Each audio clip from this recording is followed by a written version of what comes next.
стесняюсь, не стесняюсь, просто все обсуждают меня. Буга чейин интернет айдыңында россиялык блогер Дава кыргызстандык жарандын апасы абакта күнөөсүз жатканын айтып чыгып, кайрылуу жолдогон. Андан тышкары Нурила Төрөканова аттуу жаран укугу тебеленип жатканын билдирип, Ак үйдүн алдына жалгыз митингке чыккан. Юстиция министрлиги бул маселелер боюнча жардам көрсөтүүнү көздөп жатканын билдирди.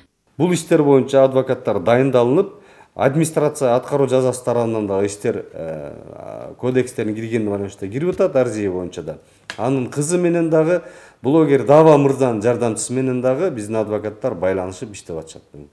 Министрлик акысыз юридикалык жардам көрсөтүү боюнча декада аяктаса дагы жарандарга консультация берүү токтой электигин белгиледи. Жыл аягына чейин ишеним телефонун ишке киргизүү пландалууда. Азырынча юридикалык кеңешке муктаж болгондор Юстиция министрлигинин сайтында көрсөтүлгөн номерларга чалса болот. Максат Леспеков, Самат Төлөтакунов, 5 канал.